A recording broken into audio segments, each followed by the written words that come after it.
دوستان عزیزم، درود و مهر. امیدوارم حال دلتون عالی باشه. فکر میکنید املت فقط یه صبحانه ساده است؟ امروز میخوایم یکی از خوشمزه ترین املت های دنیا رو درست کنیم. یه املت مراکشی با عطر و طعمی که احتمالاً بعد از امتحان کردنش املت های معمولی رو فراموش میکنید.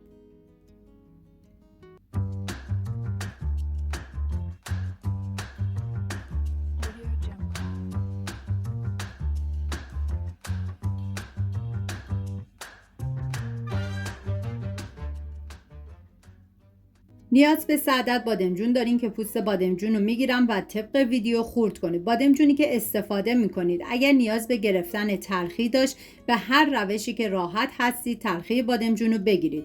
من ریختم داخل یه ظرف، مقداری آب و نمک بهش اضافه میکنم، به مدت 20 دقیقه میذارم کنار. بعد از 20 دقیقه از آب نمک خارج میکنم و بادمجون رو خوش میکنم. داخل تابه مقداری روغن ریختم و میذارم تا روغن کاملا داغ بشه. چون بادمجون من زیاد بود در 2 مرحله سرخ میکنم. مقداری از بادمجون میریزم داخل تابه، نمک میریزم و زمانی میدم تا بادمجون سرخ شه و بعد از سرخ شدن از روغن خارج میکنم. توی این فاصله میریم سراغ پیاز. نیاز به 2 عدد پیاز داریم که به صورت نگینی ریز خورد میکنم. این غذا برای 3 نفر در نظر گرفته شده. شما بر اساس تعداد نفرات مواد رو کم یا زیاد کنید. داخل تابه مقدار خیلی کم روغن میریزم. بعد از داغ شدن پیاز ریز شده رو بهش اضافه میکنم. زمان میدم تا پیاز کمی طلایی بشه. ما برای این املت خوشمزه نیاز به 1 عدد فلفل شیرین داریم که طبق ویدیو خورد کنید و همچنین 4 حب سیر که باید رنده کنید. بعد از اینکه فلفل رو ریز کردم و سیر رو رنده کردم به پیاز اضافه میکنم، هم میزنم و میذارم یه تف مختصر بخوره. تو هر مرحله که مواد اضافه میکنیم باید حتما حرارت کم باشه.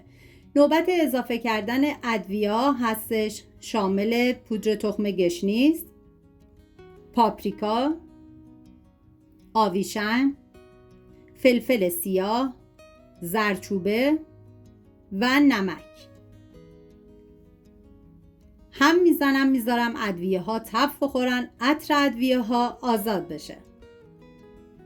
نیاز به 3 عدد گوجه فرنگی داریم که باید پوره کنیم. من با استفاده از دنده درشت رنده میکنم. شما به هر وسیله‌ای که داریم و راحت هستید گوجه رو پوره کنید. بعد از پوره کردن به بقیه مواد اضافه میکنم. این املت ترکیبی از طعم‌هاییه که کنار هم فوق‌العاده عمل میکنن.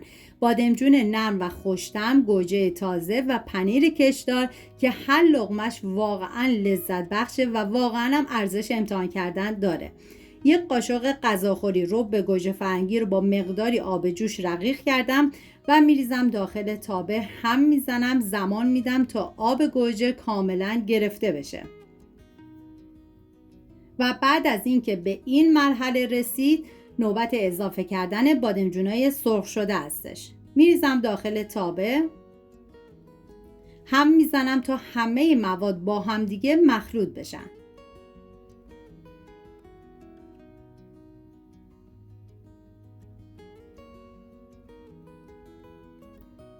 چون این املت رو من برای 3 نفر درست کردم، به ازای هر نفر 1 عدد تخم مرغ میشکنم و بعد از اینکه تخم مرغ رو شکستید مقدار پنیر پیتزا توی این املت کاملا سلیقه‌ای هستش. میتونین از مقدار پنیر پیتزای بیشتر یا کمتری استفاده کنید. تخم مرغ رو ریختم و حالا پنیر پیتزا رو میریزم و در آخر مقداری جعفری تازه خورد شدن بهش اضافه میکنم. واقعا من هرچه از عطر و طعم و خوشمزگی این املت بگم کمه. جای تک تک شما دوستان عزیز خالی.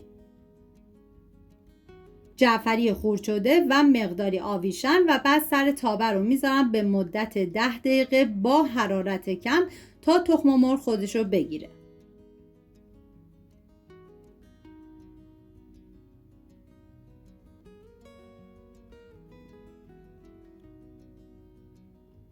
این هم از یک املت مراکشی خوشمزه و متفاوت که با یه ترکیب ساده یه طعم فوق‌العاده خلق میکنه.